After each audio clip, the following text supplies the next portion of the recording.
Praise the lord, hallelujah. শাস্ত্ৰৰ বাক্যই কৈছে, গালাটীৰ যে আমি 6 অধ্যায় আমি 7 পদ পঢ়ো, ইয়াত এইদৰে কৈছে, তোমালোকে ভ্ৰান্ত নহবা বুলি কৈছে। কিয়নো বুলি কৈছে, ঈশ্বৰক ভান্দনা কৰা নাযায় বুলি কৈছে। মানুহে যি বয় তাকেহে দাবলৈ পাব বুলি কৈছে। মানুহে যি বয় তাকেহে দাবলৈ পাব বুলি কৈছে। অৰ্থাৎ মানুহে যি ৰুৱে তাকেহে খাবলৈ পাব বুলি কৈছে বাইবেলে। চাওক, এই কথাটো আমাৰ মানুহে ভাবে যে মই ভাল বস্তু লগাই দিম, ধান খেতি কৰিছো, গতিকে মই ধান পাম। এই বস্তুটো যীশু খ্ৰীষ্টই আৰু ঈশ্বৰে এই বাক্যটোত কি ক'ব বিচাৰে আমি চাব লাগিব। এই শাস্ত্ৰ পাতে আমাক কি বুজাব বিচাৰিছে আমি চাব লাগিব। ইয়াত বুজাব বিচাৰিছে যে মানুহে যি বয় বুলি কৈছে, সেইটোহে বুলি কৈছে খাবলৈ পাব, ঈশ্বৰক ভান্দনা কৰা নাযায়। এতিয়া আমাৰ মানুহ কিছুমানে বহুত ঈশ্বৰক ঠাট্টা নিন্দা কৰে। এই ঈশ্বৰ নাই, ঈশ্বৰটো আমাৰ প্ৰাৰ্থনা নুশুনে, ঈশ্বৰ যদি থকাহেঁতেন তেন্তে মোৰ এই বিপদটো নহলেহেঁতেন, আমাৰ ঘৰত কিয় সমস্যা আহিছে, ঈশ্বৰ নাই। আৰু সেইকাৰণে এই ঘটনাটো ঘটি আছে। আমাৰ যে সেই ল'ৰাটোৰ লগত ছাকচেছ নহল, তেওঁ যে ইণ্টাৰভিউ দিছিলে আৰু ইণ্টাৰভিউত যে তেওঁ পাছ নহল, তাৰ কাৰণটো হৈছে ঈশ্বৰক সেয়া উপাসনা কৰিও একো লাভ হোৱা নাই। এই বুলি ঈশ্বৰক ভান্দনা কৰে। কিছুমানে ভান্দনা কৰে ই বহুত আত্মিক দেখাইছে, আৰু ই বহুত আত্মিক দেখুৱাই ই মানে বেছি নিজকে কি কৰিছে, সাধু দেখাইছে, নিজকে জনা জ্ঞানী দেখাইছে, এই বুলি আমাৰ মানুহবিলাকে কৈ থাকে। আৰু আমাৰ মানুহবিলাকে কি কয়, ই বহুত ঈশ্বৰ কৈছে, কিন্তু সিহঁতৰ এই হৃদয়ত কিন্তু ঈশ্বৰ নাই, এই বুলি কৈ আত্মিক লোকবিলাকক আমাৰ সেই বিশ্বাসী বিলাকে কিছুমান জোকায়। তাৰ মানে আত্মিক বিশ্বাসী বিলাকে কিয় জোকায়, কাৰণ আমাৰ এই গাঁও বিলাকত, আমাৰ সেই মণ্ডলী বিলাকত কিছুমান কি আছে, মানে নামধাৰী খ্ৰীষ্টিয়ান আছে আৰু কিছুমান ট্ৰেডিশনেল খ্ৰীষ্টিয়ান আছে। নামধাৰী খ্ৰীষ্টিয়ান মানে কি? নামধাৰী খ্ৰীষ্টিয়ান মানে যিয়ে যীশু খ্ৰীষ্টৰ নামটো এনেই অনৰ্থক ৰূপে লয়। তাৰমানে সি গীৰ্জাত যাব লাগে, যায়, বাক্য শুনিব লাগে, শুনে, কিন্তু একো জীৱনত কি হয়, পুনৰাবৃত্তি নাই, আৰু কোনো জীৱনত সেই অনুতপ্ত নহয়, আৰু কোনো সেই শিক্ষাক তেওঁ নিজৰ জীৱনত তেওঁ মানে প্ৰভাৱ বিস্তাৰ নকৰে সেই শিক্ষাত। আৰু ইয়াকে কয় বুলি কৈছে নামধাৰী খ্ৰীষ্টিয়ান। নামত মানে কি, আপোনাৰ নামটো কি, আপোনাৰ নামটো আমুক তামুক, আপুনি কি খ্ৰীষ্টিয়ান, খ্ৰীষ্টিয়ান। আকৌ এটা কলো মই ট্ৰেডিশনেল খ্ৰীষ্টিয়ান। ট্ৰেডিশনেল খ্ৰীষ্টিয়ান মানে হৈছে পৰম্পৰাগত খ্ৰীষ্টিয়ান। আৰু পৰম্পৰাগত খ্ৰীষ্টিয়ান মানে কি, যিয়ে মানে পৰম্পৰাগত ৰীতি নীতিবিলাক খ্ৰীষ্টিয়ানৰ নিয়ম নীতিবিলাক কৰি থাকে। গীৰ্জা যায়, গীৰ্জা আহিব লাগে, দান দিব লাগে, নতুন চোলা পিন্ধি যাব লাগে, নতুন কাপোৰ পিন্ধি যাব লাগে, আৰু পালক বিলাকক ভাল কথা কব লাগে, কিন্তু তেওঁ জীৱনত কিন্তু ভাল একো নকৰে। হয়, এইবিলাকো কিন্তু কৰিছে, এইবিলাকো বাইবেলৰ কাম হয়, যে বাইবেলে এইটো কৈছে যে গীৰ্জা যা, দান দিয়া, পাষ্টৰক সেৱা কৰা, এইটো বাৰু বাইবেলে কৈছে। কিন্তু তেওঁ কি নকৰে, তেওঁ নিজে কিন্তু চাধা খাই থাকে, তেওঁ কিন্তু নিজে বিড়ি খাই থাকে, তেওঁ কিন্তু নিজেই সন্ধিয়া হলে সেই ভাতিত যায়, কি পানী খায়, চুৰ কৰা পানী খাবলৈ যায়। সেইকাৰণে বাইবেলে কৈছে কি, চুৰ কৰা পানী মিঠা বুলি কৈছে। চুৰ কৰা পানী মিঠা কেলেই, পানীও চুৰ কৰিলে মিঠা হয়। কিয় মিঠা হয়, কাৰণ যিটো পানী চুৰ কৰি খোৱা যায় মানুহে দেখি নোপোৱাকে, সেইটো খালে মিঠা লাগে। সেইকাৰণে বাইবেলে কৈছে চুৰ কৰা পানী মিঠা। আৰু আমাৰ মানুহবিলাকে বহুত চুৰ কৰি খায়। তাৰমানে আমি দুই ধৰণৰ খ্ৰীষ্টিয়ান পালো, এটা হৈছে নামধাৰী খ্ৰীষ্টিয়ান, এটা হৈছে ট্ৰেডিশনেল খ্ৰীষ্টিয়ান, পৰম্পৰাগত খ্ৰীষ্টিয়ান। গতিকে এই দুইজন খ্ৰীষ্টিয়ানেই ঈশ্বৰক ভান্দনা কৰে টাইমে টাইমে। আৰু এই যিবিলাক আত্মিক খ্ৰীষ্টিয়ান, সিহঁতক ঠাট্টা নিন্দা কৰে, যে তহঁতে বহুত দেখোন গীৰ্জা যোৱা, তহঁতে দেখোন বহুত এইটো কৰা, তোমালোকে পাইছানে, দেখোন ঈশ্বৰে দেখোন তোমালোকক নুশুনে, এনেকুৱা বহুত ভান্দনা কৰে। এইটো ভান্দনা কৰা এইটো ক'ৰ পৰা আহে, এইটো শয়তানৰ পৰা আহে বুলি কৈছে। শয়তান বুলি কৈছে, বাইবেলত উল্লেখ কৰিছে, যোহানেল সুবাৰ্তা 8 অধ্যায় 44 উল্লেখ কৰিছে বুলি কৈছে, শয়তান বুলি কৈছে মিছলীয়া বুলি কৈছে, কাৰণ তেওঁৰ সত্যতা নাই, তেওঁ সত্যত নচলে, কাৰণ তেওঁৰ অন্তৰতে সত্যতা নাই বুলি কৈছে। তেওঁ আগৰে পৰা বুলি কৈছে তেওঁ মিছলীয়া, আৰু এই কাৰণে বুলি কৈছে তেওঁৰ স্বভাৱ চৰিত্ৰৰ পৰা যি কয় সেই সকলোবোৰ মিছা কয় বুলি কৈছে, কাৰণ তেওঁ মিছলীয়া বুলি কৈছে। আন কি বুলি কৈছে, তেওঁ মিছলীয়াৰ বাপেক বুলি উল্লেখ কৰিছে। যোহন 8 অধ্যায় 44 পদত উল্লেখ কৰিছে, তেওঁ মিছলীয়াৰ বাপেক হয়। তেওঁ মিছা কথাখিনি, তেওঁ অপবাদখিনি মানুহৰ আগত লৈ যায় আৰু মানুহক মিছা মাতে। আৰু সেই ঠিক তেনেদৰেই মানুহবিলাক, আমাৰ যিবিলাক গাঁৱৰ যিবিলাক মানুহবিলাক, বিশ্বাসীবিলাক, মণ্ডলীৰ বিশ্বাসীবিলাক, কিছুমান ট্ৰেডিশনেল খ্ৰীষ্টিয়ান আৰু এই নামধাৰী খ্ৰীষ্টিয়ান বিলাকে এই আত্মিক খ্ৰীষ্টিয়ান বিলাকক এনেদৰে তাৰণা কৰে আৰু ঈশ্বৰক ভান্দনা কৰে। তহঁতে দেখোন বহুত গীৰ্জা প্ৰাৰ্থনা কৰা, এই তহঁতে দেখোন বহুত ফাষ্টিং কৰা, এই আপোনালোকে দেখোন বহুত এজন ডাঙৰ পাষ্টৰ আহিলেই গুচি যোৱা, কিন্তু তোমালোকৰ ঘৰত এই কিয় এনেকে বুলি ঠাট্টা নিন্দা কৰে, পৰচৰ্চা কৰি থাকে ঘৰত বহি। কি কৰে? পৰচৰ্চা কৰে। কিন্তু আমাক বাইবেলে কি কৈছে? বাইবেলে কি সিদ্ধান্ত দিছে? বাইবেলে সিদ্ধান্ত দিছে যে মানুহে যি ৰুব, মানুহে যি বব তাকেহে খাবলৈ পাব। কিন্তু এইটো বাইবেলৰ কথা মিছা নহয়। বাইবেলে কৈছে যে আকাশ আৰু পৃথিৱী লুপ্ত হলেও মোৰ বাক্য কিন্তু লুপ্ত নহব, বাক্যৰ মোৰ এটা বিন্দু নাযাব বুলি কৈছে। তাৰমানে মানুহে যি বব তাকেহে খাবলৈ পাব। এতিয়া বোৱা আৰু ৰোৱা আমি শিক্ষাটো চাব লাগিব। কি ৰুম? এই ধান লগাইছোতো ঠিক আছে, ধান লগালে ধান পাম। আমি কি লগাম আত্মিক জীৱনত? চাওক, আমাক লগাব দিছে, আমাৰ আত্মাত ববলৈ দিছে, মনত ববলৈ দিছে। মনত যেতিয়া আমি বম, তেতিয়া আমি মনত আমি শান্তি পাম। দিয়া কাৰোতো দিয়া যায়গা, মাংগতো তোমালোকে মিলেগা। দিয়া কাৰোতো দিয়া যায়গা। যেতিয়া আমি আনক দিম তেতিয়া আমি আকৌ পাম। সেইকাৰণে বাইবেলে কি কৈছে যে তোমালোকে যিটো বোবা, যিটো মানে বোবা, যিটো ৰুবা, যিটো কৰিবা, যিটো চয়িং কৰিবা, তাতে আপোনালোকে ৰিপিং কৰিব। এতিয়া আমি আত্মিক জীৱনত কেনেদৰে আমি সেই বোবা পাৰো, কেনেদৰে আমি বুব লাগিব, কেনেকৈ আমি বম চাম। এতিয়া ইয়াতে আমি বাইবেল কি কৈছে, কেনেদৰে বয় কৰা যাব, কেনেদৰে ৰোৱা হ'ব, এইটো চাম। চাওক, আমি মনত ৰুব লাগিব, মনত আমি ঈশ্বৰৰ বাক্য ৰুব লাগিব। যেতিয়া আমাৰ মনত আমি ঈশ্বৰৰ বাক্য ৰুম, তেতিয়া আমি আশীৰ্বাদ পাম। চাওক, ঈশ্বৰৰ বাক্য এটা গুটিৰ নিচিনা। আমি বাইবেলত পাইছো মথি 13 অধ্যায়ত উল্লেখ কৰিছে। মথি 13 অধ্যায় তাৰ 3 পদত বাইবেলে যীশুখ্ৰীষ্টই উল্লেখ কৰিছে যে যীশুখ্ৰীষ্টৰ ঈশ্বৰৰ বাক্যটো বুলি কৈছে বীজৰ নিচিনা বুলি কৈছে, গুটিৰ নিচিনা বুলি কৈছে, আৰু এইটো ভিজন স্বৰূপ বুলি কৈছে। আৰু এই গুটি বুলি কৈছে সেই মাটিত পেলোৱা হয় বুলি কৈছে। কেনেধৰণৰ মাটিত বুলি কৈছে? এটা বুলি কৈছে ৰাস্তাৰ কাষত বুলি কৈছে, ৰাস্তাৰ কাষত বুলি কৈছে সেই গুটি পেলাল বুলি কৈছে। আৰু সেই গুটিটো ৰাস্তাৰ কাষত পৰাৰ কাৰণে বুলি কৈছে সেইটো বুলি কৈছে চৰাই চিৰিকটিয়ে সেই গুটিটো খাই দিলে বুলি কৈছে। আনহাতে বুলি কৈছে সেই এজন খেতিয়কে গুটি সিঁচিলে, আৰু সেই গুটিটো বুলি কৈছে এই পাথৰ বিলাকৰ ওপৰত পৰিল বুলি কৈছে। আৰু তাতে বুলি কৈছে ভাল মাটি নাছিলে, অলপ পাথৰ চাথৰ মিহলি আছিলে। আৰু তাতে কি হল বুলি কৈছে, সেই মাটিটোৰ পৰা যিটো বীজ, সেই বীজটো বুলি কৈছে ৰ'দত পৰাৰ কাৰণে, বেছি তাপ হোৱাৰ কাৰণে জহি হৈ গল, আৰু সেই গুটিবোৰ মৰি গল। আনহাতে বুলি কৈছে এটা গুটি ক'ত পৰিল বুলি কৈছে, সেই কাঁইটীয়া বনত পৰিল বুলি কৈছে। আৰু কাঁইটীয়া বনত যেতিয়া পৰিলে বুলি কৈছে, তেতিয়া সেই কাঁইটীয়া বনৰ সেই কাঁইট খিনিয়ে বুলি কৈছে মাৰি খাই দিলে। আৰু আন এটাটো বুলি কৈছে ভাল মাটিত পৰিলে, আৰু তাৰ পৰা বুলি কৈছে ভাল বীজ ওলাল বুলি কৈছে। তাৰমানে ঈশ্বৰৰ বাক্যটো বীজ স্বৰূপ। আৰু যে এই 4টা মাটিৰ কথা কলে, যে এটা ভাল এটা 4টা মাটিৰ যে কথা উল্লেখ কৰিলে, এটা মাটি ক'ত কৰিলে, ৰাস্তাৰ কাষৰ মাটি উল্লেখ কৰিছে। ৰাস্তাৰ মাটিত যদি পৰে তেতিয়াহ'লে চৰাই চিৰিকটি খাই দিব। আৰু এটাটো হৈছে কৈছে পাথৰৰ মাটি বুলি কৈছে, মানে শিল বালি মিহলি হৈ থকা মাটি।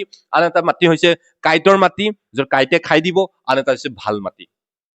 তো ঈশ্বৰৰ বাক্যটো যেতিয়া ভাল মাটিত পৰিব তেতিয়া ভাল ফল আহিব। আৰু যদি বেয়া মাটিত পৰে তেতিয়াহ'লে এই কি কয় সেই ৰ'দৰ মানে ৰাস্তাৰ কাষত পৰি যোৱা মাটিৰ দৰে চৰাই চিৰিকটি আহি খাই দিয়ে।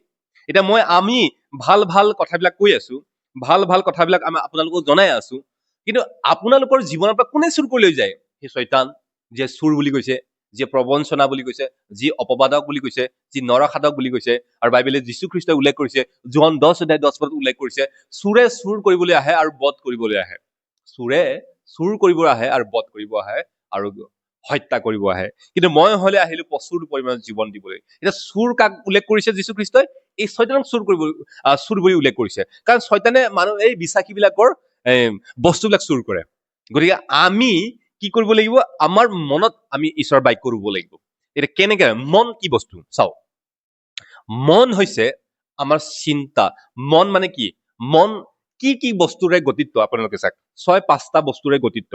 আৰু সেই বস্তুটো হৈছে, মন হৈছে চিন্তা, যুক্তি, স্মৃতি, কল্পনা, ইচ্ছা শক্তি বা সিদ্ধান্ত শক্তি আৰু আবেগ। এই 6টা বস্তু যোগ হৈ পেলাই এইটোক মন বুলি কোৱা হৈছে। তাৰ মনৰ ভিতৰত কি আছে? মনৰ ভিতৰত চিন্তা আছে। এই বহুত চিন্তা হৈছে। ক'ত হৈছে? মনত চিন্তা হৈছে। মনটো বেজাৰ। মনটো বেজাৰ মানে কি? মনটো বেজাৰ মানে চিন্তা। তাৰপিছত মই যুক্তি বুলি কলো, যুক্তি আমি দিওঁ যে বহুত যুক্তি দিওঁ, এই আমুকটোহে, যিটো আমুকটোহে, সেইটোহে আমুকটোহে, এইটো যুক্তি বুলি কয়। স্মৃতি মানে আমি যিটো আমি স্মৰণ কৰো, বোলে এই আমুকত বোলে হেৰি মোৰ যে একদম সৰু কালত এনেকুৱা এনেকুৱা ঘটনাবিলাক ঘটিছিলে, এইটো আমি স্মৃতি কওঁ। আমাৰ বাইবেল যে আমি মুখস্থ ৰাখোঁ, এইটো স্মৃতি বুলি কওঁ। তাৰপিছত কি আছে? কল্পনা। কল্পনা মানে যিটো আমি কল্পনা কৰি থাকো একদম খুব ভাবি ভাবি, একদম মানে সেই বেছি চিন্তা হলে কি কৰো? বেছি চিন্তা হলে আমি কি কৰো? বেছি চিন্তাতকে যিটো ওপৰ আছে সেইটো কল্পনা। চিন্তাতকে যিটো ওপৰৰ লেভেলৰ সেইটো কয় কল্পনা। কল্পনা মানে আমি ৱালত বহি লৈ, ৱালত যেতিয়া আমি বহো, কেতিয়াবা চাবচোন খুব ভাগৰো লাগিছে, বহুত চিন্তা হৈছে আৰু দুখো আহিছে ঘৰত, আৰু ঘৰৰ ঘৈণীকজনীও কৈ আছে, হালা কৰি আছে, এই আমুকটো নানা কিয়? আৰু সেইটো সিদিনাখন দিব আছে। এতিয়াতো বেছি আমাৰ এই বন্ধন গোট বিলাক আছে যে, আৰু ছেটিং গোট বিলাক আছে, আৰু এই ছেটিং গোট আৰু বন্ধন গোটৰ মাথা মাৰিব লাগে। প্ৰতিটো সপ্তাহত দিব লাগে বন্ধন গোটৰ, আৰু এই ছেটিং গোটত প্ৰতিটো দ্বিতীয় সপ্তাহৰ মূৰে মূৰে দিব লাগে। তেতিয়া আমাৰ এই পত্নী বিলাকে কয়, এই হেৰ' শুনিছ নে নাই, অহাকালি যিটো সেই লোন আছে, অহাকালি যিটো কিস্তি আছে, কিস্তি কোনে দিব? হা? আৰু তেতিয়া বেয়া মাতো ওলাই, আমাৰ ঘৈণীয়েক বিলাকৰ বেয়া মাতো ওলাই। তেতিয়া কি হয়? তেতিয়া চিন্তাত পৰি যায় যে অহাকালি সেই পইচাখিনি ক'ত পাম, ক'ত হেৰি কৰে। তেতিয়া কি কৰে? চিন্তাটো বেছি হৈ যোৱাৰ কাৰণে তেতিয়া সি কি কৰে? ৱালত সেই মানে সেই বেৰত বা ৱালত আউজি ল'ব। বেৰত আউজি লোৱাৰ পিছত তেওঁ একদম পুৰা ধুনীয়াকে কল্পনা কৰিব, এতিয়া ক'ৰ পৰা ক'ত পাম, ক'ৰ পৰা কি হব, কি নাই। তাৰমানে চিন্তাতকে যিটো ওপৰ আছে সেইটো কল্পনা। সেইকাৰণে কলো মই, চিন্তা, যুক্তি, স্মৃতি, কল্পনা, আৰু এটা হৈছে সিদ্ধান্ত শক্তি। আমি যে সিদ্ধান্ত লওঁ, এইটো নহয়, সেইটোহে ৰাইট হয়। গতিকে আমি এইটোহে কৰিম, সেইটো সিদ্ধান্ত, মানে চইচটো হৈছে সিদ্ধান্ত। সিদ্ধান্ত আছে, তাৰপিছত আবেগ আছে। আবেগ মানে ইম'চনেল। ইম'চনেল মানে কিছুমানে খং উঠে, কিছুমানে দুখ লাগে, কিছুমানে হতাশ হয়, কিছুমানে নিৰাশ হয়, কিছুমানে বেয়া পায়, কিছুমানে ভাল পায়। এইবিলাক হৈছে আবেগ। গতিকে এই 6টা বস্তু লগ লাগি মন হৈছে, আৰু এই মনটোত আমি ঈশ্বৰৰ বাক্য বব লাগিব। এই মনটোত আমি ঈশ্বৰৰ বাক্য বব লাগিব। যেতিয়া আমি ঈশ্বৰৰ বাক্য এই মনটোত বম, অৰ্থাৎ আমাৰ চিন্তা যীশুখ্ৰীষ্টৰ চিন্তা হব। সেইকাৰণে বাইবেলত কৈছে, ফিলিপিয়া 4:4 কি কলে? যে তোমালোকৰ সকলোবোৰ চিন্তাৰ ভাৰ তেওঁৰ ওপৰত পেলাই দিয়া। তেওঁ যে আমাৰ বিষয়ে চিন্তা কৰে, এই বিষয়ে হেৰি কৰি জানে। ফিলিপিয়া 4:4 কলে, তোমালোকৰ সকলো আটাই চিন্তাৰ ভাৰ তেওঁৰ ওপৰত পেলাই দিয়া বুলি কৈছে। আমি চিন্তা আমি যীশুখ্ৰীষ্টক দিব লাগিব। যীশুখ্ৰীষ্টই কি কৈছে? কৈছে, এতেকে তোমালোকে তেওঁৰ ওচৰলৈ চাপি আহা। কাৰ ওচৰত চাপি আহিম? ঈশ্বৰৰ ওচৰত চাপি আহা, সেই 2 মনৰ মানুহ বুলি কৈছে। বাইবেলে উল্লেখ কৰিছে, ইব্ৰী 11:6 কৈছে যে ঈশ্বৰ যে এজনা আছে, আৰু তেওঁ যে তেওঁ বিচাৰ লোকসকলক পুৰস্কাৰ দিওঁতা হয়, এই কথা তেওঁৰ ওচৰলৈ চপা মানুহে বিশ্বাস কৰিব লাগে। কিয়নো বিনা বিশ্বাসেৰে ঈশ্বৰক সন্তুষ্ট কৰা অসাধ্য বুলি বাইবেলে উল্লেখ কৰিছে। তাৰমানে ঈশ্বৰ এজনা আছে, আৰু সেই ঈশ্বৰ এজনাই আমাৰ প্ৰাৰ্থনা শুনিব আৰু উত্তৰ দিব, আৰু এই বিষয়ে আমি তেওঁৰ ওচৰত চাপি যোৱাৰ লগে লগে আমি মানিব লাগিব যে তেওঁ সেই পুৰস্কাৰটো দিব। আৰু সেইকাৰণে প্ৰথম জোহান 5:14-15 উল্লেখ কৰিছে, তোমালোকে যিবোৰ যাচনা কৰা ঈশ্বৰৰ ইচ্ছাৰে, আৰু যদি সেই ঈশ্বৰৰ ইচ্ছাৰে যাচনা কৰা, তেন্তে জানিব লাগে যে তেওঁৰ ইচ্ছাৰে খুজিলে সেই সকলোবোৰ বস্তু দিয়ে বুলি কৈছে। সেই সকলোবোৰ বস্তু তোমালোকে পাবা বুলি কৈছে। বাইবেলে উল্লেখ কৰিছে, জাকুব 4:2-3 উল্লেখ কৰিছে, তোমালোকে যাচনা কৰা কিন্তু নোপোৱা বুলি কৈছে। কাৰণ তোমালোকে নিসংশয় হৈ যাচনা নকৰা, এই কাৰণে তোমালোকে নোপোৱা। নিসংশয় মানে কি? তাৰমানে আমি যিটো বস্তু বিচাৰো, সেইটো বস্তু পাম নে নাপাম বুলি আমি ভাবো। আমি নিসংশয় মানে আমি সংশয় হৈ যাচনা কৰো। তোমালোকে যে বিচৰা, তোমালোকে নোপোৱা, কাৰণ তোমালোকে সংশয় হৈ যাচনা কৰা। সংশয় মানে কি? তাৰমানে আমি পাম নে নাপাম, সন্দেহত আমি মানে কৰো, বিচাৰো। কিন্তু বাইবেলে কি কৈছে? বিশ্বাস হৈছে বুলি কৈছে, আশা কৰা বিষয়ৰ নিশ্চয় জ্ঞান, নেদেখা বস্তুৰ প্ৰমাণ প্ৰাপ্তি বুলি কৈছে। ক'ত লিখা আছে? ইব্ৰী 11:1 উল্লেখ কৰিছে। নেদেখা বস্তুৰ প্ৰমাণ প্ৰাপ্তি আৰু আশা কৰা বিষয়ৰ নিশ্চয় জ্ঞান। আমি যিটো বস্তু পোৱা নাই, কিন্তু যদি আমি ঈশ্বৰক জনাই দিলো, তেন্তে আমি জানিব লাগে যে সেই বস্তুটো আমি পাম। আপুনি নিশ্চয় পাব। গতিকে আপুনি জানিব লাগিব যে ঈশ্বৰে দিব। আৰু যদি আপুনি সেইটো নাভাবে, তেন্তে আপুনি ঈশ্বৰক সন্তুষ্ট কৰিব নোৱাৰে বুলি বাইবেলে কৈছে। বাইবেলে কি কৈছে? যে বিনা বিশ্বাসেৰে ঈশ্বৰক সন্তুষ্ট কৰা অসাধ্য। তাৰমানে আপুনি যে তেওঁৰ ওচৰত চাপি যাব, আপুনি বিশ্বাস কৰিব লাগিব তেওঁ আছে আৰু তেওঁ পুৰস্কাৰ দিওঁতা হয়। সেইকাৰণে আমাৰ মনটোক কি কৰিব লাগিব? আমি আমাৰ গোটেই মনটোক আমি ঈশ্বৰৰ বাক্যটো আমি বব লাগিব। আমাৰ মনত ঈশ্বৰৰ বাক্য আমি মানে ৰুব লাগিব। তেতিয়া আমাৰ মনটোত কি হ'ব? আমাৰ চিন্তা যীশুখ্ৰীষ্টৰ চিন্তা হ'ব, আমাৰ যুক্তি যীশুখ্ৰীষ্টৰ যুক্তি হ'ব, আমাৰ স্মৃতি যীশুখ্ৰীষ্টৰ স্মৃতি হ'ব, আমাৰ কল্পনা যীশুখ্ৰীষ্টৰ কল্পনা হ'ব, আমাৰ যিটো সিদ্ধান্ত শক্তি সেইটো যীশুখ্ৰীষ্টৰ হ'ব, আৰু যিটো আমাৰ আবেগ, সেই আবেগটো হ'ব যীশু খ্ৰীষ্টৰ শক্তি। এই সিদ্ধান্ত আৰু আবেগ আমি যীশু খ্ৰীষ্টৰ যদি আমি এই বাক্যখিনি আমাৰ জীৱনত মানে আমি যেতিয়া আমি ৰুম, তেতিয়াহ'লে আমি ইয়াৰ পৰা ফল পাম। কাৰণ বাইবেলে উল্লেখ কৰিছে না, সেইটো ওপৰতে 3 অধ্যায় আমাৰ 3:4 পদত কি কৈছে, যে তোমালোকৰ বুলি কৈছে, তোমালোকে নিজকে নিজে জ্ঞানী নামানিবা বুলি কৈছে। ঈশ্বৰ আছে আৰু তেওঁৰ গোটেইখিনি তোমালোকৰ চিন্তাৰ ভাৰ তেওঁৰ ওপৰত পেলাই দিয়া বুলি কৈছে। আৰু তোমালোকে নিজকে নিজে জ্ঞানী বুলি বিবেচনা কৰি তোমালোকে নিজক বুৰ্বক নামানিব বুলি কৈছে, অজ্ঞানী নবনাব বুলি কৈছে। তাৰমানে ঈশ্বৰৰ ভৰসা ৰাখা আৰু ঈশ্বৰৰ ভৰসা মতে তেওঁৰ বুলি কৈছে সিদ্ধান্তবিলাক বুলি কৈছে পালন কৰা। নিজক নিজে জ্ঞানী নামানিব বুলি কৈছে। নিজৰ বিবেচনাত নিজকে জ্ঞানী নামানি ঈশ্বৰৰ ভৰসা ৰাখা বুলি কৈছে। কাৰণ বুলি কৈছে মানুহত ভৰসা ৰাখাতকৈ ঈশ্বৰৰ ভৰসা ৰাখাই ভাল। গতিকে আমাৰ যিটো সিদ্ধান্ত আৰু যিটো আমাৰ আবেগ, সেই আবেগটো যীশু খ্ৰীষ্টৰ আবেগ হ'ব লাগিব। নহ'লে বহুতে আবেগত বহুত উল্টা চিধা কামবিলাক কৰে। কেতিয়াবা চাবচোন, কিছুমান মানুহ থাকে, এই অলপ আছে, বন্ধক দিবৰ কাৰণে অলপ 0.5 বিঘা মোৰ মাটি আছে, আৰু এইটো মাটি চাহপাতৰ মাটি আছে 0.5 বিঘা। আপুনি এই 0.5 বিঘাৰ নামত 50,000 দিব লাগিব। কিছুমান মানুহ আমাৰ কি, এই যিবিলাক সেই মদাপি, কিছুমান আমাৰ যিবিলাক খঙীয়াল, সিহঁতে বুজি নাপায় কথাবিলাক, তৰ্ক বিতৰ্ক কৰিব আৰু তৰ্ক বিতৰ্ক কৰি সেই মানুহজনক খেদাই দিব, নালাগে আপোনাৰ সেই মাটি, যা কৰিব। আবেগত মানে ডিচিশ্যন লয়, ঈশ্বৰৰ ভৰসা নাৰাখে। আৰু কিছুমানেতো কি কৰে, এই 50,000 পাইছো, সি মানে চিন্তা কৰিবই নোৱাৰে, যিটো আহি পেলাই মিঠা মিঠা কথা কয় সঁচাই হয়। আৰু যিবিলাকে মাটি মানে এনেকে দিব বিচাৰে বন্ধকত, সিহঁতে এনেই বন্ধক নিদিয়ে, সিহঁতৰ কিছুমান প্ৰব্লেম হয় আৰু কিবা সমস্যা পৰে, সেইকাৰণে তেওঁলোকে দিবহে আহে। কিছুমানেতো বিশেষকে মানে টেঙৰ যিবিলাক মানুহ, সিহঁতে বাগানত লাভ নাই, চাহপাতত বাগানত লাভ নাই, এই বুলি কৈ তেওঁলোকে যাচিব আহে আৰু দিব আহে। তেতিয়াহ'লে এই যিবিলাক আবেগৰে কাম কৰে, ঈশ্বৰৰ ভৰসা নাৰাখে, সিহঁতে কি কৰে, হ'ব কমতে পাইছো যেতিয়া মই লৈয়ে লওঁ। কিন্তু 50,000ত 0.5 বিঘাহে পাব, সেইটো কিন্তু সি নাচায়। এনেকুৱা কিছুমান মানুহ থাকে, উল্টা চিধা কামবিলাক কৰি দিয়ে, নিজৰ আবেগত কাম কৰে, ঈশ্বৰক ভৰসা নাৰাখে। কিন্তু আমাৰ সেইকাৰণে কৈছে আবেগ আৰু ইচ্ছা শক্তি, ঈশ্বৰৰ ইচ্ছা শক্তি হ'ব লাগিব। তাৰপিছত কি হ'ব, আমাৰ যিটো কাম কৰিম, সেই কামটো আমি যীশু খ্ৰীষ্টৰ নামত কৰিব লাগিব।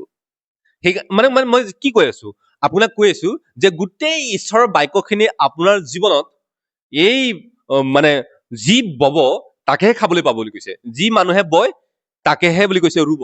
সেইকাৰণে আমি ভাল বস্তু ৰুলে, ভাল বস্তু আমি বলে ভাল বস্তু পাম। সেইকাৰণে মই কৈ আছো যে আপোনাৰ যিটো কাৰ্য, সেই কাৰ্যটো ভাল ব্যৱহাৰ কৰিব লাগিব। আৰু সেইকাৰণে বাইবেলে উল্লেখ কৰিছে, তোমালোকে বাক্যত বা কাৰ্য যি কৰা, সেই সকলোবোৰ ঈশ্বৰৰ উদ্দেশ্যে কৰা। বাক্য বা কাৰ্য তোমালোকে যি কৰা, সেই সকলো ঈশ্বৰৰ উদ্দেশ্যে কৰা। তাৰমানে বাক্য আৰু যি কাৰ্য আমি ভালকে কৰিম, ভাল বস্তু পাম। বাইবেলে সেইটোৱে কৈ আছে, বাইবেলে কৈ আছে ভাল বস্তু সেইটোৱে পাবি। আপোনালোকে যদি কাৰ্যই উল্টা পুল্টা হয়, তেন্তে ভাল বস্তু আপুনি নাপাব। সেইকাৰণে আমি ভাল বস্তু আমি লগাব লাগিব। তাৰমানে আমি আত্মিক জীৱনত আমাৰ সেই কামবিলাক, কাৰ্যবিলাক, ঈশ্বৰৰ বাক্যবিলাক আমি বব লাগিব। যেতিয়া আপুনি এই মাংসত আপুনি মানে বব, মাংসৰ ভাববিলাক আপুনি পাব। মাংসৰ যেতিয়া কামবিলাক আপুনি ভাল পাব, মাংসৰ বস্তুবিলাকে পাব। বহুতেই ফ্লেছ, মানে ইংলিছত ফ্লেছ বুলি কৈছে, ফ্লেছ মানে মাংসৰ ভাৱ। আমাৰ এইটো এটা শৰীৰ হয়, শৰীৰটোত কি আছে, শৰীৰটোত আমাৰ স্নায়ুকোষ বিলাক আছে, স্নায়ু নাৰ্ভাছ চিষ্টেম বিলাক আছে, আৰু আমাৰ হাৰ্ট, হৃদয়টো লগ হৈ আছে। আৰু এই হাৰ্ট, নাৰ্ভাছ চিষ্টেম আৰু ভৰি তলুৱাৰ পৰা ধৰি এই মূৰৰ চুলি পৰ্যন্ত এইটো মাংসৰ ভাৱ বুলি কৈছে। কালি মই হৃদয়টোক লৈছো, কাৰণ হৃদয়টো এই শৰীৰটোৰ লগত কানেকশ্যন হৈ আছে। আৰু হৃদয়টো আৰু এই আমাৰ মস্তিষ্কটোৱে যিবিলাক কথা কব, সেইমতে আমাৰ এই হাত ভৰিবিলাক লৰি থাকে। গতিকে এইটো ফ্লেছ, মাংসৰ ভাৱ। মাংসৰ ভাৱবিলাক কি? মাংসৰ ভাৱবিলাক বুলি কৈছে উদয়মান বুলি কৈছে। যেতিয়া আমি চাওঁ গালাতিয়া 5 অধ্যায় তাৰ 19 পদৰ পৰা আমি চাওঁ, তাৰ মাংসৰ ভাৱবিলাক কি? মাংসৰ ভাৱবিলাক কৈছে বেবিচাৰ বুলি কৈছে, অসয়া, মততা বুলি কৈছে, নানা মত বুলি কৈছে, বিৰোধ বুলি কৈছে, তাৰপিছত বুলি কৈছে মায়া কৰ্ম, দেৱ পূজা, ৰংগৰগ ইত্যাদি ইত্যাদি বুলি কৈছে। এইবিলাক হৈছে মাংসৰ কাম বুলি কৈছে। আৰু এই মাংসৰ কামবিলাকত যোনে এই মাংসত মানে বব, তেওঁ মাংসৰ বস্তুবিলাকে পাব। মাংসৰ বস্তুবিলাকত যেতিয়া এই মানুহবিলাকে লগাব তেতিয়া সিহঁতৰ জীৱন কি হ'ব? মাংসৰ ভাৱেই হ'ব। আৰু মাংসৰ ভাৱত কি আহিব? পাপ আহিব, লোভ আহিব, অভিলাষ আহিব, আপুনি আপুনি আপোনাৰ জীৱনত ঈৰ্ষা আহিব, খং আহিব, ৰাগ আহিব, অহংকাৰ আহিব। যেতিয়া আপোনাৰ জীৱনত অহংকাৰ আৰু এই ঈৰ্ষা ভাৱ আহি যাব, তেতিয়াতো আপুনি গ'ল আৰু। এইটো মাংসৰ ভাৱ। গতিকে আপুনি যদি মাংসৰ ভাৱত আপুনি লগায়, তেতিয়া মাংসৰ ভাৱেই পাব। কাৰণ বাইবেলে কৈছে যি আপুনি ৰুব তাকে খাবলৈ পাব। গতিকে মাংসৰ ভাৱ যদি আপুনি ৰয়, মাংসৰ ভাৱবিলাক পাব।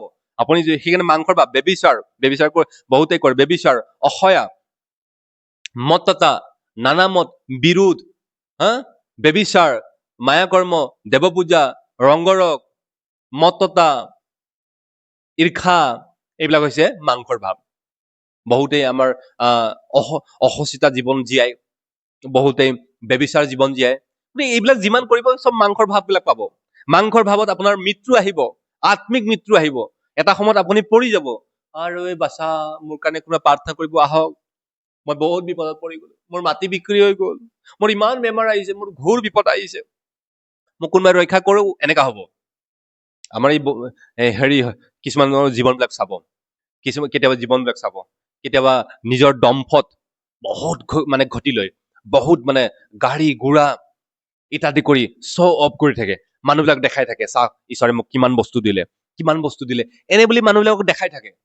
কিন্তু কেতিয়াবা আমি চাওঁ এনেকুৱা অকস্মাত সিহঁতৰ ঘৰত প্ৰব্লেমবিলাক আহি যায়, তেতিয়া কি কৰে? প্ৰাৰ্থনা কৰিবৰ কাৰণে মাতে, তাৰপিছত প্ৰাৰ্থনা কৰিব মাতে, আমাৰ এই মাটি বিক্ৰী কৰিম বুলি ভাবিছো, অলপমান এই গাড়ীখন বিক্ৰী কৰিম বুলি ভাবিছো, এই ছাগলীটো বিক্ৰী কৰিম বুলি ভাবিছো, আমাৰ গাহৰিও পোহে, গাহৰি বিক্ৰী কৰিম বুলি ভাবিছো, এনেদৰে কৰে। তাৰমানে মাংসৰ ভাৱত যেতিয়া আপোনাৰ জীৱনত আহিব, পাপ আহিব। মাংসৰ ভাৱ আপুনি ললে আপোনাৰ জীৱনত পাপ আহিব, লগতে আপোনাৰ জীৱন ধ্বংস হৈ যাব। কাৰণ বাইবেলে কৈছে মই প্ৰচুৰ পৰিমাণৰ জীৱন দিম। কাক দিব? আত্মিক লোককহে দিব। আত্মিক লোককহে তেওঁ প্ৰচুৰ পৰিমাণে দিব। কিন্তু নহলে যদি আপুনি মাংসৰ ভাৱ লয়, আপোনাৰ জীৱনত পাপ আহিব, ধ্বংস আহিব, আৰু আপোনাৰ কি হব? কান্দি থাকিব, আপোনাৰ ভাঙোন আহিব, আপুনি ব্ৰকেন হাৰ্টেড হৈ যাব।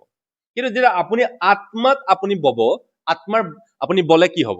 আত্মাৰ ভাৱবিলাক কি?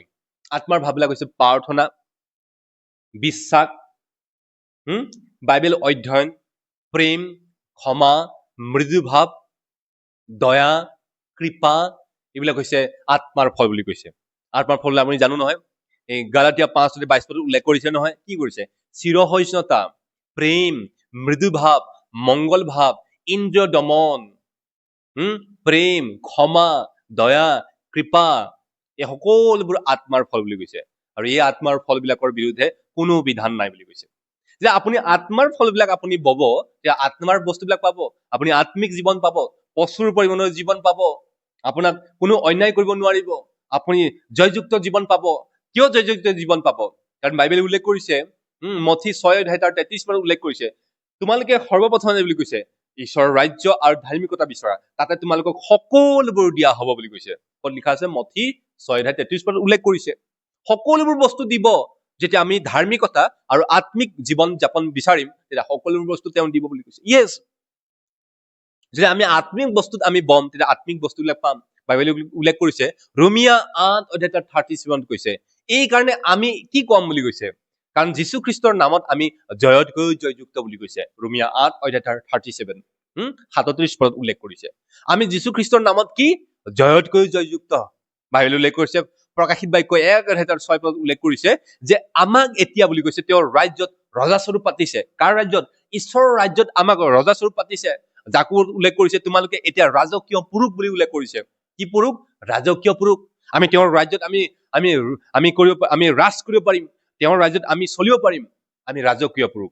গতিকে আমি আত্মিক বস্তুত আমি বলে আমি আত্মিক বস্তুবিলাক পাম। যদি আমি আত্মিক বস্তুবিলাক আমি নবৈ পেলাই আমি যদি মাংসৰ আৰু জাগতিক ভাৱবিলাক, এই পাৰমাৰ্থিক আৰু সাংসাৰিক বস্তুবিলাকত যদি আমি লাগি থাকো, তেতিয়া সংসাৰৰ বস্তুবিলাকে পাম। সংসাৰৰ বস্তুবিলাক কি? দুখ, তাৰণা, কষ্ট, যাতনা, ঈৰ্ষা, খং, বিৰোধ, নানামত, এইবিলাক হৈছে জাগতিক বস্তু। এই জাগতিক বস্তুবিলাক পাম।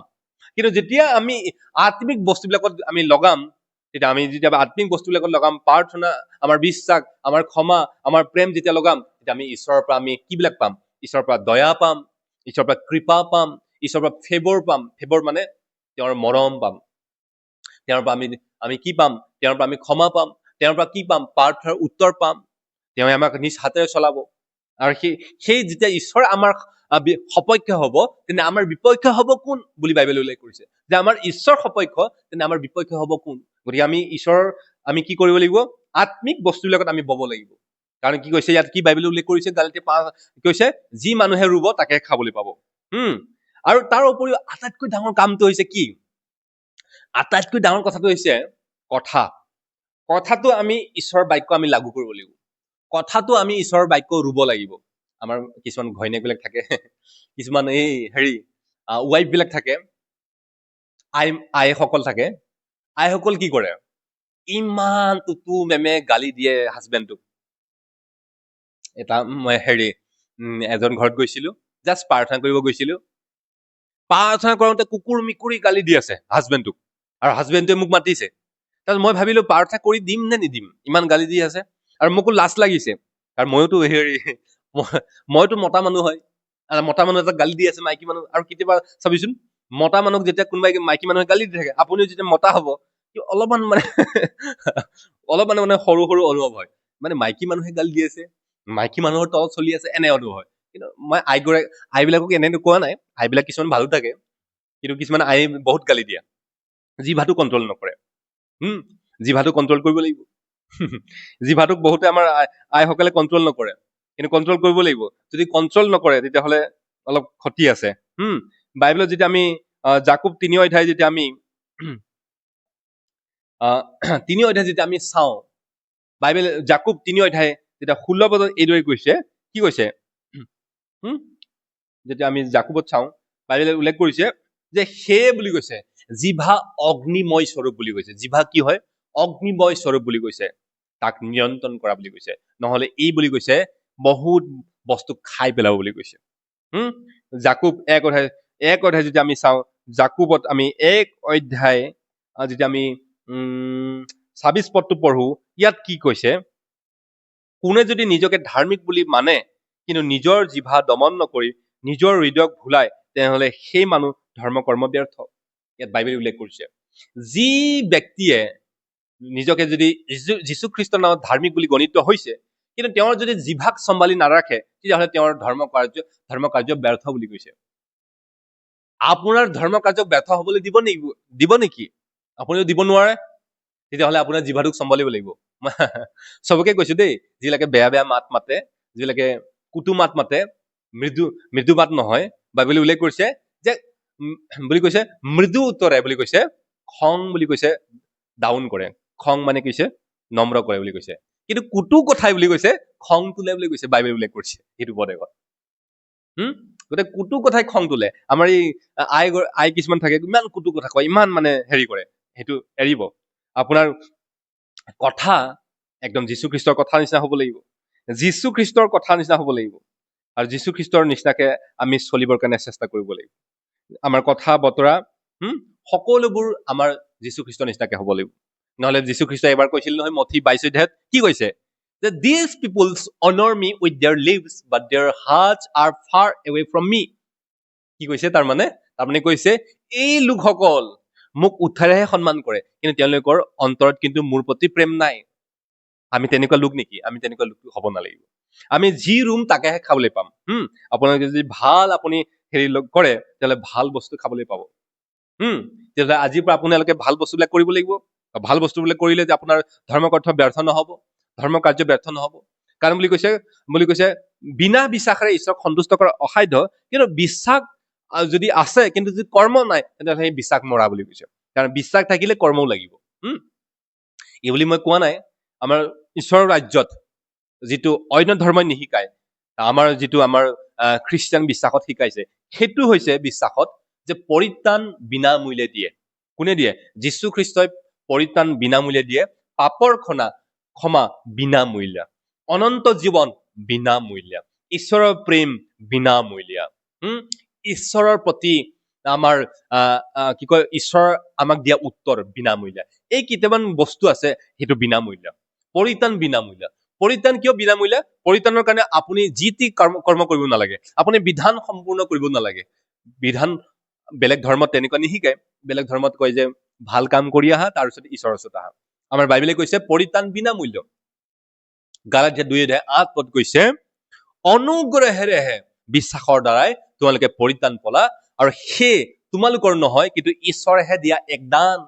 কোনে যেন শ্লাঘা কৰিব নোৱাৰে আৰু কৰ্ম যোগেদিও নহয় বুলি কৈছে। কেলে? গালাতিয়া 2:8 উল্লেখ কৰিছে অনুগ্ৰহেৰে আমি পৰিত্ৰাণ পাইছো। কাৰ অনুগ্ৰহেৰে? ঈশ্বৰৰ অনুগ্ৰহেৰেহে আমি পৰিত্ৰাণ পাইছো। গতিকে এইটো আমি ধৰ্ম কৰ্ম কৰা নাই। ধৰ্ম কৰ্ম নকৰাকেই আৰু বিধান আমি পালন নকৰাকেই আমি ধাৰ্মিক বুলি গণিত হৈছো। এইটো হৈছে পৰিত্ৰাণটো বিনামূল্য। পৰিত্ৰাণটো আমি ফ্ৰীকে পাওঁ, কিন্তু পুৰস্কাৰটো কিন্তু ফ্ৰীকে নাপাওঁ। যিটো ৰিৱাৰ্ড আছে সেই ৰিৱাৰ্ডটো কিন্তু আমি ফ্ৰীকে নাপাওঁ। ৰিৱাৰ্ডটোৰ কাৰণে ঈশ্বৰে কিন্তু বিচাৰ কৰে। কিন্তু বাইবেলত সেইকাৰণে কৈছে যে মানুহে যি ৰুৱে তাকেহে খাবলৈ পাব। তাৰমানে তাৰ প্ৰতিফলটো কিন্তু ঈশ্বৰে পৰিত্ৰাণ সঁচাই তেওঁ বিনামূল্যে দিছে। এজন মানুহ পৰিত্ৰাণ পাইছে, কিন্তু পৰিত্ৰাণ পোৱাৰ পিছত তেওঁ কি সেই পৰিত্ৰাণটোক সি এনেই লাভালাভ লভি আছে, সেই তাৰ পৰা যিটো লাভাৱান্বিত হৈছে সেইটো লভি আছে নে তেওঁ ব্যৱহাৰ কৰিছে, সেইটো চাই। গতিকে পৰিত্ৰাণ পোৱা ব্যক্তি এজন পৰিত্ৰাণ পাই গ'ল, কিন্তু তাৰ পিছত তেওঁ কি কৰ্ম কৰিছে তাৰ হিচাপ হয়। সেইকাৰণে পুৰস্কাৰটো কিন্তু ফ্ৰী নহয়। পুৰস্কাৰটো কিন্তু আপোনাৰ এই পৃথিৱীত আপুনি সেইটো কৰিব লাগিব। 2 Korinthians 5:10 কৈছে প্ৰত্যেকেই নিজৰ শৰীৰত থাকোতে কৰা ভাল আৰু বেয়া কাম অনুসাৰে ফল পাব বুলি কৈছে বাইবেলে।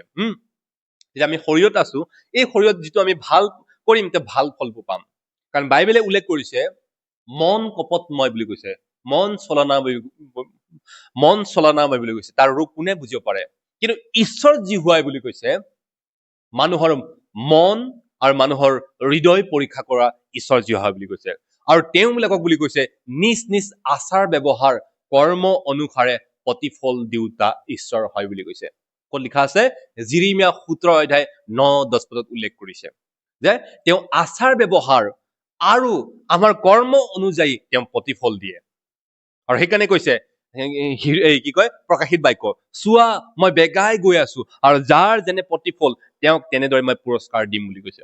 তাৰমানে পৰিত্ৰাণটো বিনামূল্য, কিন্তু পুৰস্কাৰটো কিন্তু বিনামূল্য নহয়। আপুনি যি কৰিব তাকহে ঈশ্বৰে আপোনাক ঘূৰাই দিব। সেইকাৰণে আপুনি পুৰস্কাৰটোৰ কাৰণে, এই ৰিৱাৰ্ডটোৰ কাৰণে আপুনি ভাল কাম কৰিব লাগিব। আপুনি ভাল কাম কৰিব লাগিব। আপুনি আত্মিক কাম কৰিলে আত্মাৰ ফলবিলাক পাব, আৰু বেয়া কামবিলাক কৰিলে বেয়া ফলবিলাক পাব।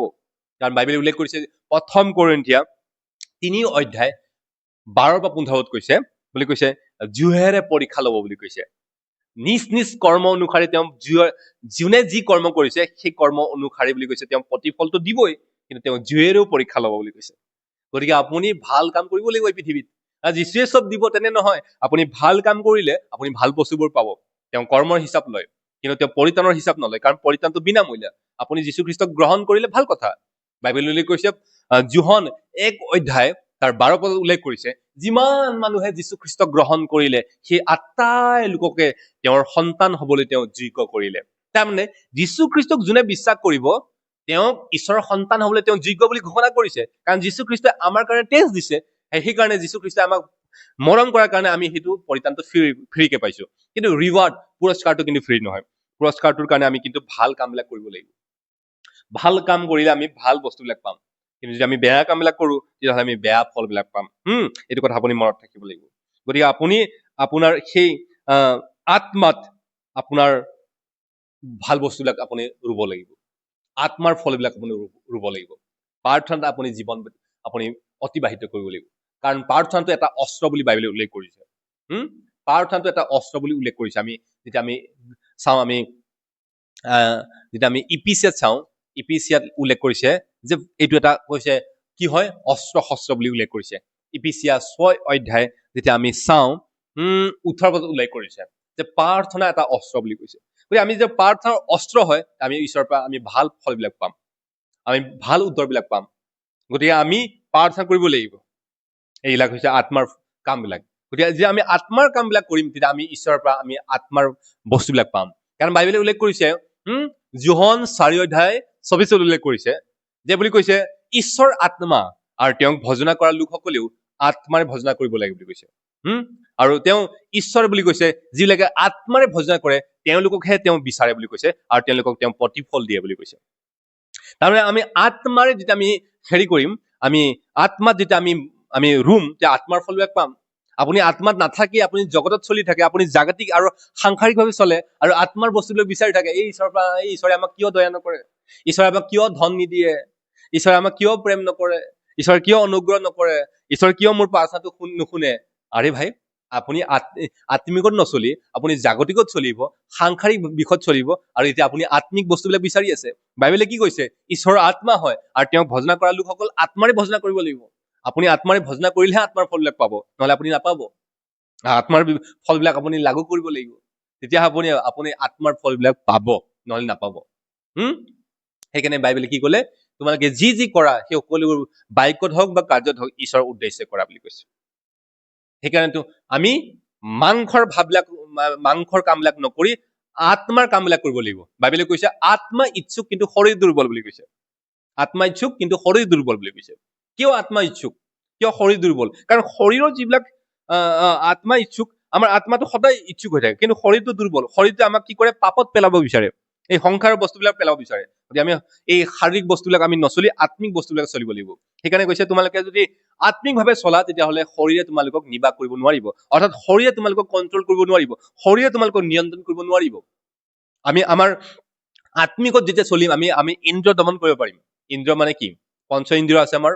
এইটো হৈছে নাক, এইটো কাণ দুটা হ'ল, আমাৰ জিভাটো, এইটো জিভাত তিনিটা হ'ল, আমাৰ চকু চাৰিটা হ'ল, আৰু আমাৰ ছাল যিটো, এইটো আমাৰ যিটো ছালটো হৈছে 5টা। এই 5টা ইন্দ্ৰিয়ক আমি কণ্ট্ৰল কৰিব পাৰিম। এই 5টা ইন্দ্ৰিয়ৰ পৰা বেছি পাপ হয়, আৰু এইটো আমি কণ্ট্ৰল কৰিব পাৰিম। সেইকাৰণে যেতিয়া আমাৰ মাংসৰ ভাৱ হ'ব বুলি কৈছে, মাংসৰ ফলবিলাকেই পাবা, কিন্তু আত্মাৰ ফল হলে আত্মিক ফলবিলাক পাবা বুলি কৈছে। আত্মিক ফলবিলাক লাগে প্ৰেম, সহিষ্ণুতা, ধৈৰ্য, মংগল ভাৱ, মৃদু ভাৱ, আৰু কাক শান্তি নালাগে? শান্তি হৈছে সেই স্বৰ্গৰ বস্তু। শান্তিটো আমাৰ জগতৰ বস্তু নহয়, শান্তিটো হৈছে স্বৰ্গৰ বস্তু। আজি আমি আত্মাত যেতিয়া আমি বম, তেতিয়া আত্মাৰ বস্তুবিলাক পাম। আত্মাৰ বস্তুবিলাক বলে কি হব? সেইকাৰণে আমি আত্মাৰ বস্তুবিলাক বব লাগিব। এতিয়া আমি আত্মাৰ বস্তুবিলাক আমি আত্মাৰ বস্তুবিলাক আমি যেতিয়া আমি হেৰি কৰিম, বয় কৰিম, তেতিয়া আমি আত্মাৰ বস্তুবিলাক পাম। গতিকে আত্মাৰ বস্তুবিলাক আমি ৰুলে আত্মাৰ বস্তুবিলাক পাম। এইটো হ'ল ঈশ্বৰে আপোনাক আশীৰ্বাদ কৰা। আপুনি যে বুজি পালে যে আমি আত্মিক বস্তুবিলাকত আমি লাগু কৰিলে আত্মিক বস্তুবিলাক পাওঁ। আত্মিক বস্তু বোলে আত্মিক বস্তু পাম। সেইকাৰণে এইটো কৈছে সয়িং এণ্ড ৰিপিং বুলি কৈছে। মানে যি বস্তু আমি ভালকে আমি ভাল বস্তু লগাম, সেই বস্তু আমি ঘূৰাই পাম। কিন্তু যদি আমি মাংসত লগাম, তেতিয়া মাংসৰ বস্তুবিলাকে পাম। মাংসৰ বস্তুবিলাক হৈছে পাপ, আৰু হৈছে কন্দন, দুখ, যাতনা, তাৰণা, এইবিলাকহে আমি পাম। গতিকে আমি মাংসত আমি নবৈ পেলাই আমি ক'ত বম? আমি বম আত্মাত বম, আমি আত্মাৰ বস্তুবিলাক পাম। ঈশ্বৰে আপোনাক আশীৰ্বাদ কৰক। Praise the lord, hallelujah, amen.